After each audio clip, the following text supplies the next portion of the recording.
আমার নবী বলছেন ফজরের নামাজের 2 রাকাত যে সুন্নাত আছে, এই 2 রাকাত সুন্নাত নামাজের মূল্য হচ্ছে জমিন থেকে আসমান পর্যন্ত যতটুকু জায়গা তত পরিমাণ সওয়াব।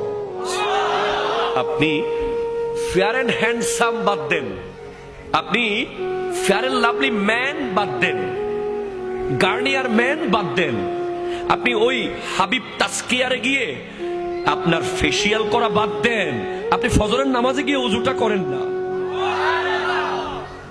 তারপর দেখেন না আপনার চেহারার গ্লেজ কি কেমন মারে।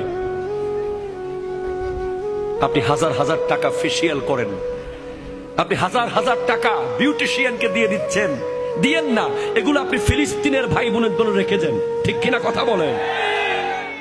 আপনি লক্ষ লক্ষ টাকা বিউটিশিয়ানকে দেওয়ার দরকার নাই। আপনি 5 ওয়াক্ত 5 বার ওযু করেন না, আপনার চেহারা দেখলেই শত্রু কাবু হয়ে যাবে, ঠিক কিনা কথা বলেন? আমি কোন বিউটি পার্লারের বিরুদ্ধে মানুষ না ভাই। বিউটি পার্লার, বিউটিশিয়ান যারা কাজ করে এটা একটা প্রফেশন, তবে হ্যাঁ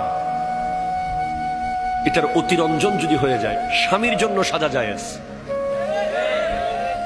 এর বাইরে আপনারা যা করেন, আমাদের মা বোনরা এই এলাকায় মহিলা আসেনি না, সব চলে গেছে, আছে। আমার মা বোনেরা যেই পরিমাণ সাজে মেহেদি অনুষ্ঠানে যাওয়ার সময়, আগে পুরুষরা তেমন বিউটি পার্লারে যেত না, এখন পুরুষরা আরো বেশি।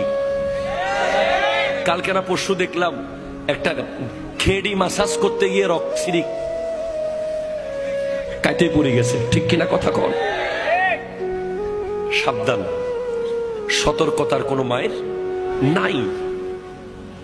আপনার সেলুনে গিয়ে ওই মানুষটাকে দিয়ে আপনার মাথা মাসাজ করাইতে হবে না। সায়েন্স বলছে আপনি জাস্ট অন টাইম নামাজ পড়েন, আপনার মাথা মাসাজ সিজদায় হয়ে যাবে। কথা জোরে বলেন না, ঠিক কিনা?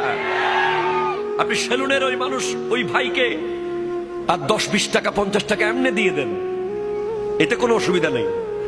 কিন্তু আপনি মাথা মাসাজ, ঘেড়ি মাসাজ, রক পিঠ মাসাজ যেগুলো করান সেলুনে গিয়ে, এগুলো সব কিছুর সমাধান একটা প্যাকেজে আছে, নামাজের ভিতরে আছে। অ্যাকর্ডিং টু সায়েন্স আপনি যদি পারফেক্টলি নামাজে দাঁড়ান, শোনেন, যখন আমরা আল্লাহু আকবার বলে এভাবে হাত তুলি, আছে না নাই? আবার অনেকে তো হাত তুলে এভাবে, এর দূর দূরে যাওয়ার দরকার কি, কাছে তো কাছে যাই, এটা তো কাছে, কাছের থেকে কাছে মারি দিই, এর দূর দূরে আসলে তো বহুত দূর, প্রায় 3-4 কিলোমিটার দূরে আসতে হইতেছে। এটা করবেন না, পারফেক্টলি এখানে আসবেন অ্যাকর্ডিং টু সায়েন্স। আমি পড়ে বলছি আপনাকে, গবেষণা করে বলছি। কিতাবের নাম হলো সুন্নাতে মুস্তাফা এন্ড জাদিদ সায়েন্স, লেখকের নাম তারেক মাহমুদ চুইগাত।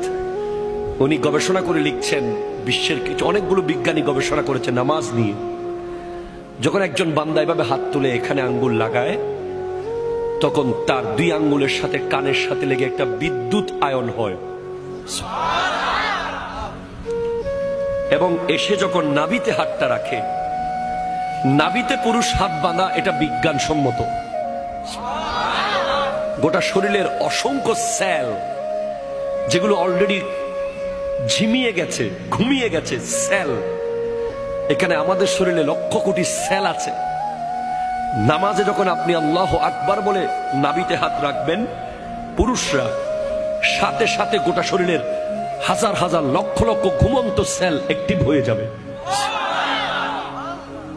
আর যখন আপনি শুরু করে দেবেন আলহামদুলিল্লাহি রাব্বিল আলামিন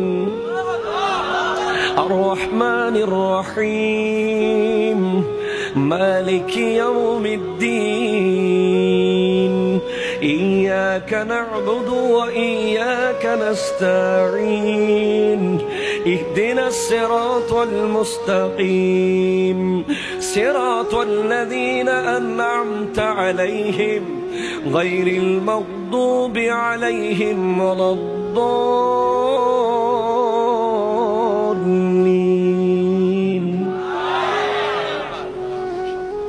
তখন প্রতি আয়াতে আয়াতে আপনার শরীরের অসংখ্য জায়গায় যেখানে রক্ত থেমেছিল, ব্লাড স্টপ ছিল, যেখানে কোষগুলো মরে যাচ্ছিল, সব থপ থপ করে জেগে উঠবে কোরআনের আয়াত শোনার সাথে সাথে।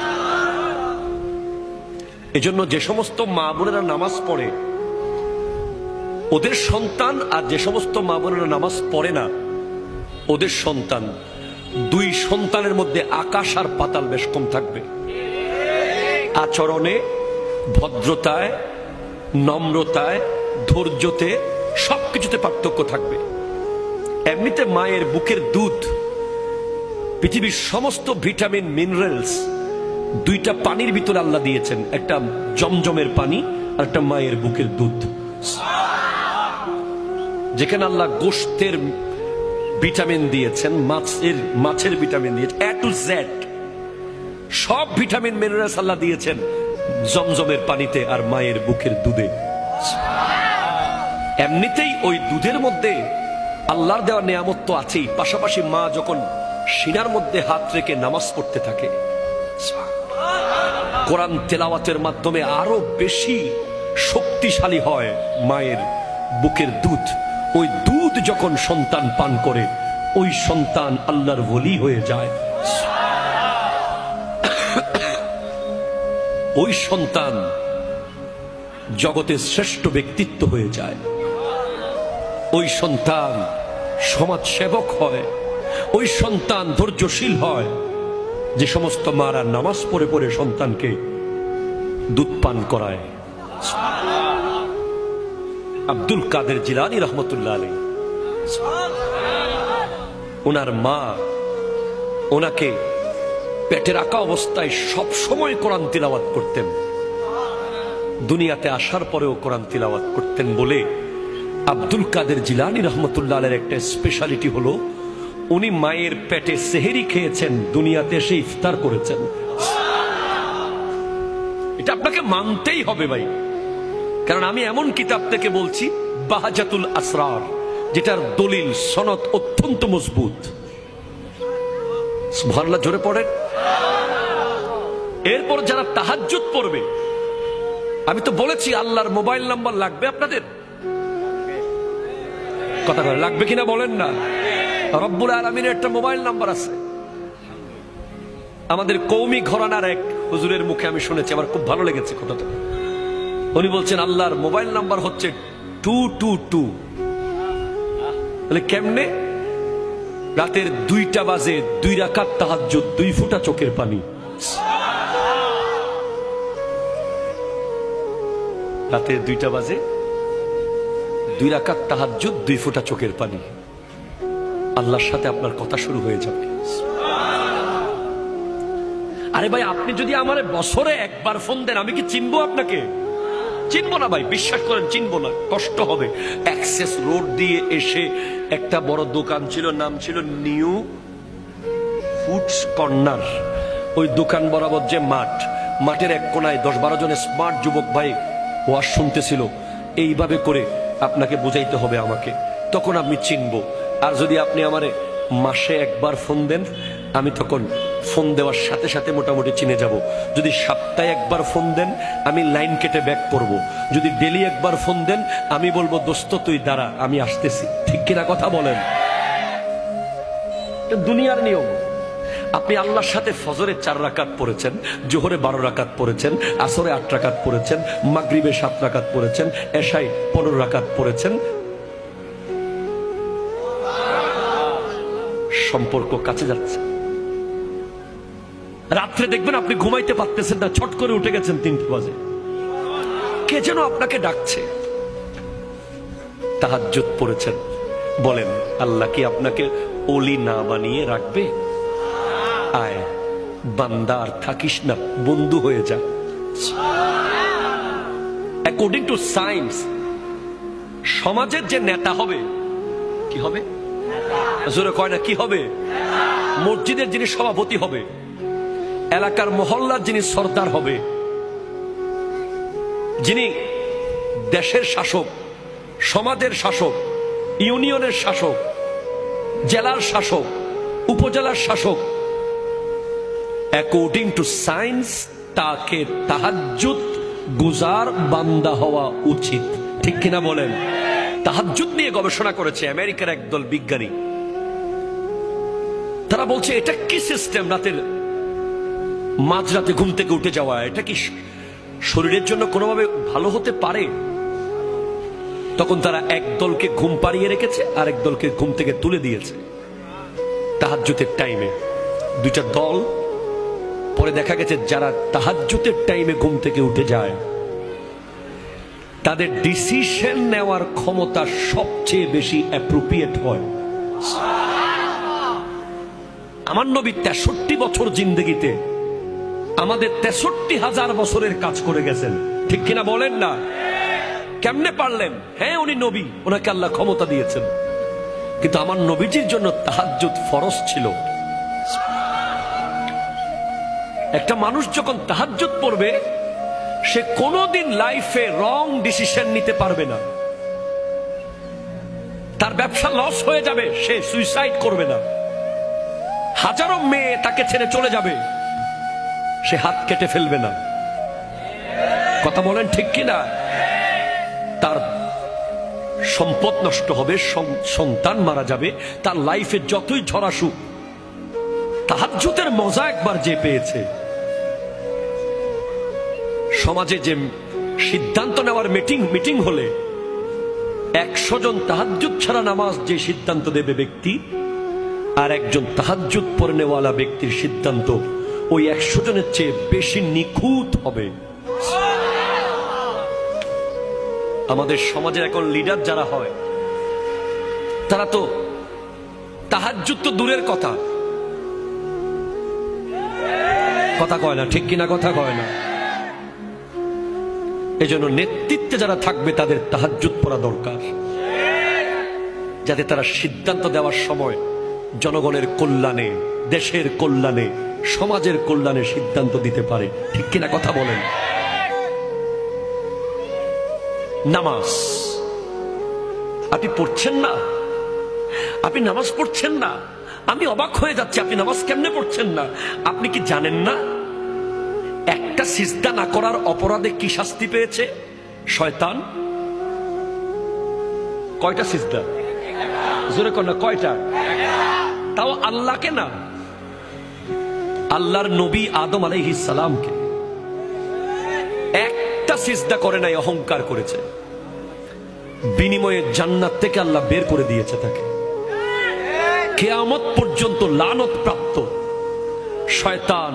পৃথিবীর এমন কোন জায়গা নাই যেখানে সে সিজদা করে নাই আল্লাহকে, কিন্তু আল্লাহর কথা মতো একটা সিজদা না করার অপরাধে যদি সে এমন শাস্তির শিকার হয়, আপনি তো জানেন না প্রতিদিন 17 রাকাত হচ্ছে ফরজ নামাজ, 17 দুগুণ 34টা সিজদা। এগুলো কাকে করতে বলা হচ্ছে? আল্লাহ নিজেকে করতে বলছেন। হাইয়া আলাস সালাহ, হাইয়া আলাল ফালাহ। হ্যাঁ বলছে, হ্যাঁ বলছে, আজকেও বলেছে। হ্যাঁ, আজকে 17ই নভেম্বর অনেক ব্যবসায়ী এখানে আছে। ওই ওষুধের দোকানে যিনি ব্যবসা করেছেন ভালো করেছেন, কুলিং কর্নারে যিনি ব্যবসা করেছেন ভালো করেছেন, অনেকেই ব্যবসা করেছেন ভালো করেছেন। তবে আরেক দল ব্যবসায়ী এখানে আছে যারা আল্লাহর সাথে ব্যবসা করেছে, 17ই নভেম্বর ফুল লাভবান হয়েছে, এক বিন্দু লস করে নাই। ফজর পড়েছে, জোহর পড়েছে, আসর পড়েছে, মাগরিব পড়েছে, এশা পড়েছে, নফল পড়েছে, সুন্নাহ পড়েছে, আখিরাতের লাগেজে অনেক কিছু প্রবেশ করিয়েছে। আর যারা শেষ করে দিয়েছে, পড়ে নাই, খোদা কি কসম, কিয়ামতের আগে আর কোনদিন আজকের 17ই নভেম্বর ফেরত আসবে না। যুবক ফেরত আনতে পারবা না আজকের ফজরের নামাজ, আর কোনদিন ফেরত আনতে পারবা না। সারা জিন্দেগি সিজদা করলেও আজকের ফজরের নামাজের অন টাইম পড়ার যে নিয়ামত, এটা তুমি আর কোনদিন পাবা না, কোনদিন পাবা না। নবীজির সাহাবারা যদি এক ওয়াক্ত নামাজ জামাত ছুটে যেত, আরে সিদ্দিক আকবর যখন নামাজে দাঁড়াতেন, পাখি এসে বসে পাখি বিশ্রাম করে চলে যেত। পাখি কনফিউজ হয়ে যেত, উনি কি মানুষ না গাছ? সিদ্দিক আকবর রাদিয়াল্লাহু তাআলা আনহু একদিন মন খারাপ করেছে, মন খারাপ। আমার নবী জিজ্ঞেস করছেন, আবু বকর তোমার মন খারাপ কেন? বলে তোমার তো প্রথম তাকবীর মনে হয় ছুটে গেছে নামাজে। সিদ্দিক আকবরের জীবনে কোনো রেকর্ড নাই যে ইমামের পিছে উনি প্রথম তাকবীর ছেড়েছেন, এমন কোন রেকর্ড নাই। কখনো গিয়ে রুকুতে গেছেন জামাতে, কখনো সিজদাতে, এমন রেকর্ড নাই। ওনার লাইফে প্রত্যেকটা নামাজ উনি ইমামের সাথে সাথেই নামাজের নিয়ত করেছেন। বলে ইয়া রাসূলুল্লাহ, আমার 40টা ওঠ হারিয়ে গেছে, কিন্তু নবী আমার কাছে নামাজের প্রথম তাকবীরের মূল্য হলো গোটা পৃথিবী পরিমাণ ওট যদি আমাকে মালিক বানিয়ে দেয়া হয়। আমাকে যদি কেউ বলে তুমি নামাজে 1 মিনিট পরে যাও, 1 মিনিট পর, 1 মিনিট পরে গেলে তোমার সমস্ত ওটগুলো বেঁচে থাকবে, আর 1 মিনিট আগে নামাজে গেলে তোমার ওটগুলো সব তুমি হারিয়ে ফেলবে। আমি আবু বকর পৃথিবী পরিমাণ ওট হারাতে রাজি, ইমামের পেছনে প্রথম তাকবীর আমি ছাড়তে রাজি না। আপনি জানেন, আপনি হাসতেছেন এখনো, আপনি এখনো গল্প করছেন। আপনি কি জানেন জীবনটা কি? আপনি জানেন না আসলে। আমার নবীজি বলেছেন, আমি যা জানি তোমরা যদি তা জানতে তোমরা কোনো দিন হাসতে না। হ্যাঁ, হযরত রবি বিন হুসাইন একজন তাবেঈ, উনি উনার ঘরের বেডরুমে কবর করেছেন। কবর বেডরুমে। পৃথিবীর কোন পাগল বেডরুমে কবর করবে? একটা রুমের ভাড়া কত টাকা? আমরা তো শহরে ঘর বানানোর সময় জানাজার লাশ বের হওয়ার জন্য জায়গাও রাখি না। কোরবানির পশুটা জবাই করি হাইওয়ে রোডে। আমরা মুসলমান।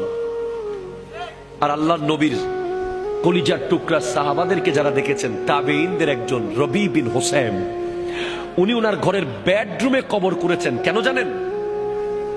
এই শুনেন, 1 মিনিটের জন্য কখনো যদি আল্লাহর ধ্যান থেকে ওনার মন দুনিয়ার দিকে আসতো, উনি সাথে সাথে ওই কবরে ঢুকে যেতেন। ঢুকে গিয়ে উপরে দরজা বন্ধ করে দিতেন,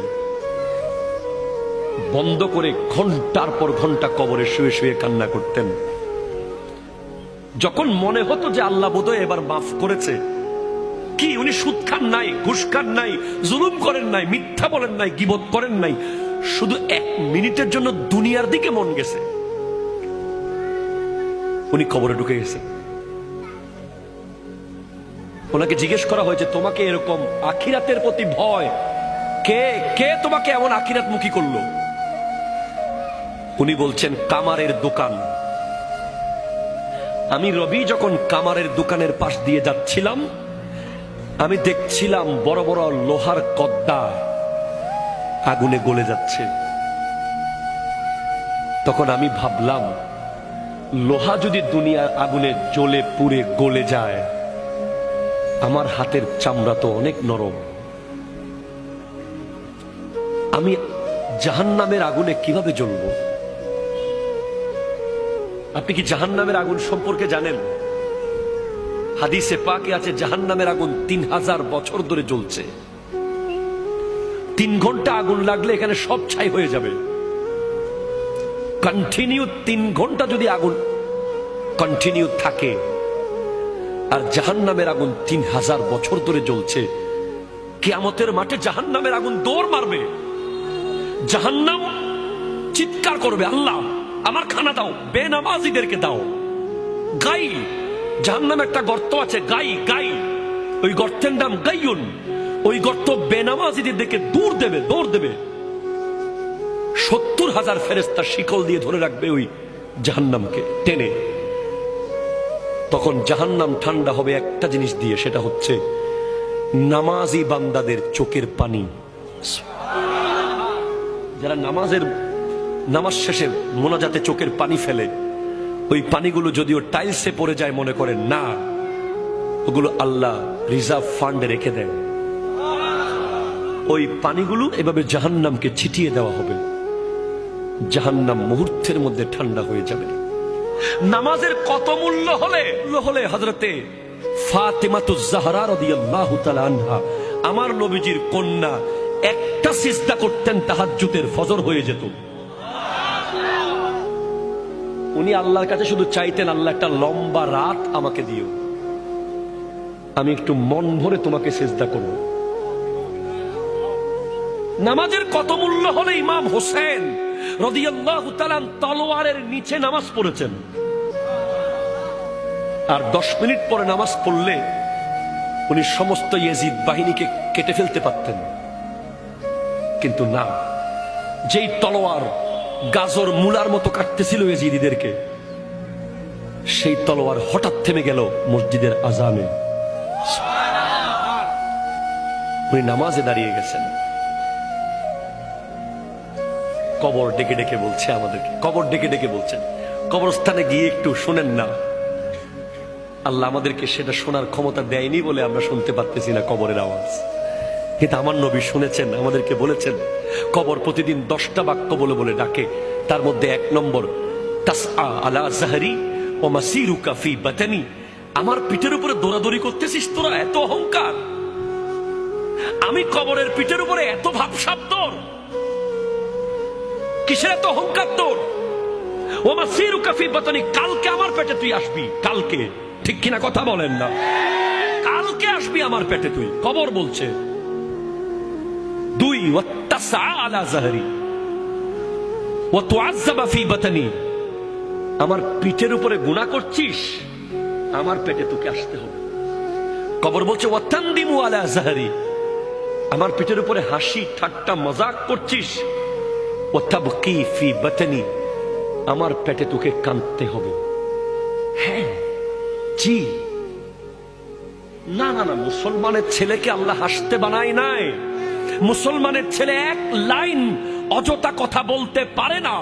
কোরআন বলেছে ডাক্তার সফল বলেনি, কোরআন ইঞ্জিনিয়ার সফল কোরআন বলেনি, পলিটিশিয়ান সফল কোরআন বলেনি, ব্যারিস্টার সফল কোরআন বলেনি। কোরআন বলছে কাদ আফলাহাল মুমিনুন, মুমিনরাই সফল, মুমিনরাই সফল, মুমিনরাই সফল, ঠিক কিনা বলেন না? কোরআন বলে নাই বাড়িওয়ালারা সফল, কোরআন বলে নাই গাড়িওয়ালারা সফল, কোরআন বলে নাই পিএইচডিরা সফল, কোরআন বলে নাই অমুক সফল। কোরআন বলেছে কাদ আফলাহাল মুমিনুন, মুমিনরাই সফল। মুমিন কে? কে মুমিন? আল্লাযীনা হুম ফি সালাতিহিম খাশিউন, যারা হৃদয় দিয়ে নামাজ পড়ে, যারা কলিজা দিয়ে নামাজ পড়ে, নামাজে গেলে দুনিয়ার কথা যারা ভুলে যায়। ওয়াল্লাযীনা হুম আনিল লাগযি মুরিদুন, যারা এক লাইন অযথা কথা বলে না। ওয়াল্লাযীনা হুম লিযাকাতি ফাইলুন, যারা জাস্ট টাইম যাকাত দিয়ে দেয়। ওয়াল্লাযীনা হুম লিফুরুজিহিম হাফিজুন, যারা লজ্জাস্থানকে হেফাজত করে। জীবনের মহামূল্যবান সময় চলে গেছে। মুসলমানের ছেলেরা যেন নামাজ পড়তে না পারে, এজন্য সমস্ত রকমের আয়োজন করে রেখেছে ইহুদি খ্রিস্টানরা, ঠিক কিনা কথা বলেন? মুসলমানের ছেলে যেন নামাজ পড়তে না পারে, এজন্য নেইমার আর ক্রিস্টিয়ানো রোনালদোকে কিনেছে সৌদি আরব, ঠিক কিনা কথা ধরে বলেন? আজকের সৌদি আরবের নিউজ দেখেন আপনারা, রিয়াদে কাবা ঘরকে স্ক্রিনের মধ্যে রেখে বেগানা নারী নাচতেছে। মুসলমানের ছেলেকে ধ্বংস করে দেওয়ার জন্য প্রতিদিন গেম তৈরি হচ্ছে, প্রতিদিন সফটওয়্যার তৈরি হচ্ছে, প্রতিদিন ব্যাটিং সাইট তৈরি হচ্ছে, প্রতিদিন প্রতিদিন কিছু না কিছু হচ্ছে।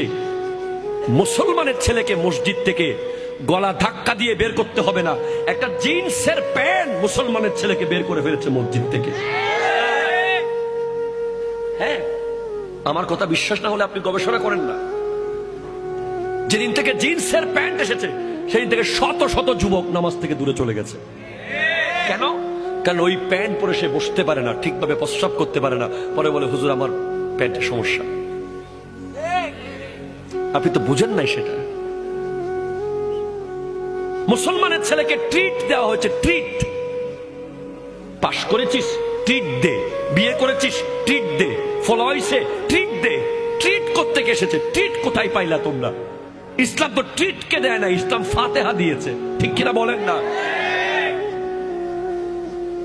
একটা যুবক যাচ্ছে ট্রিটে, একটা যুবক যাচ্ছে ফাতেহাতে। বিশাল পার্থক্য হয়ে যাবে। যে ট্রিটে যাবে তার ফ্যান থাকবে সিরা,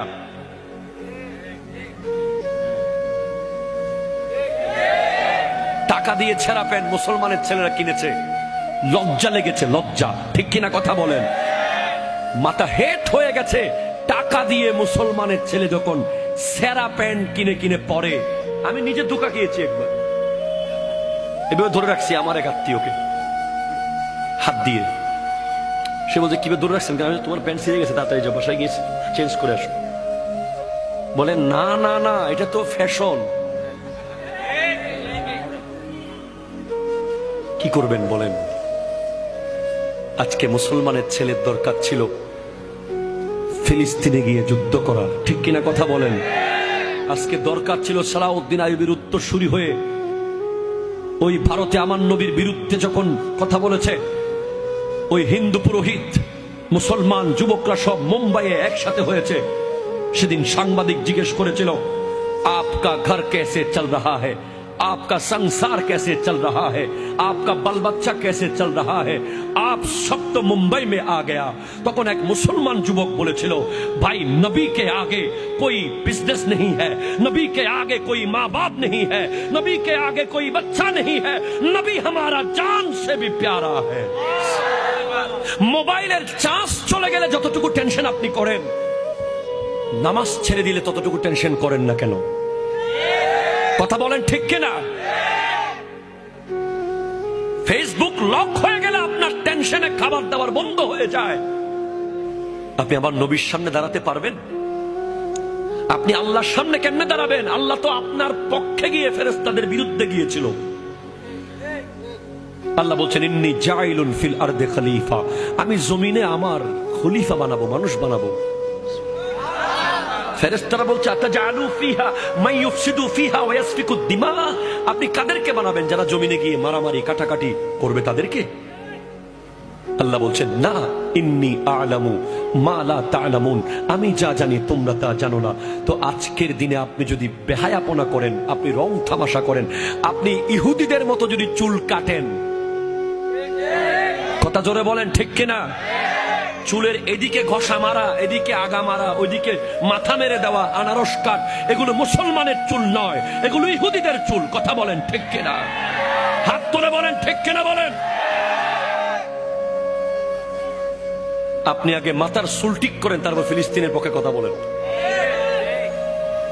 আপনার আপাদে মস্তক আপনি চেক করেন, ইহুদিদের কি কি আপনার ভিতরে ঢুকে গেছে। আপনি যে নেইমার আর মেসিকে নিয়ে শত শত দিন বন্ধুর সাথে তর্ক করেছেন, সেই নেইমার আজকে কোথায়? সৌদি আরবে। আপনার আমার ফিলিস্তিনের ভাই বোনদের টাকা, আপনার আমার টাকা, তেলের টাকা, আল্লাহর দেওয়া টাকা, সেই টাকা আজকে নেইমারকে 5 স্টার হোটেলে রেখে সৌদি আরবকে ফুটবল শেখানো হচ্ছে। বিনিময়ে কি পেলাম? ফুটবলের মধ্যে এখন কালিমা। আপনি ইন্টারনেটে সার্চ করেন, মেড ইন চায়না ফুটবল বানাচ্ছে, শত শত বল যেখানে সৌদি আরবের পতাকা লাগানো আছে, লা ইলাহা ইল্লাল্লাহু মুহাম্মাদুর রাসূলুল্লাহ। ফুটবল তো আপনি জানেন লাঠির জিনিস, ঠিক কিনা? আর তর্ক করবেন আপনি? আপনি যেভাবে বন্ধু নিয়ে চিপস, কোক, স্প্রাইট, চনাচুর নিয়ে যেভাবে বিশাল এলইডি টিভিতে ফুটবল কোপা আমেরিকার ফাইনাল দেখতে বসেছিলেন, সেভাবে যদি একবার নিজের ঘরে কোরআন তেলাওয়াত করতে বসতেন, আপনি ওলি আল্লাহ হয়ে যেতেন, ঠিক কিনা? কথা বলেন। বসেন নাই, বসেন নাই। আপনাকে আল্লাহ বলবে, শেষ কথা আমার শেষ কথা। আল্লাহ বলবে, তুই ঢাকা যাওয়ার সময় 3 ঘন্টার ভিতরে সব প্রস্তুতি নিতে পেরেছিস, গামছা, লুঙ্গি, ব্রাশ, টুথপেস্ট, টিকেট সব 3 ঘন্টায় রেডি। তুই দুবাই যাওয়ার সময় 3 দিনে সব প্রস্তুতি নিয়েছিস। আর আমি আল্লাহর সামনে আসার জন্য তোকে 90 বছর টাইম দিয়েছিলাম, তোকে 70 বছর টাইম দিয়েছিলাম, তোকে 50 বছর টাইম দিয়েছিলাম, কই তুই এত অগোছালো কেন? কোথায় তোর আমল নামার এই হাল কেন? বাস এই প্রশ্নের উত্তর যেন দিতে পারেন আল্লাহর সামনে। আল্লাহ পাক আমাদেরকে কবুল করুন।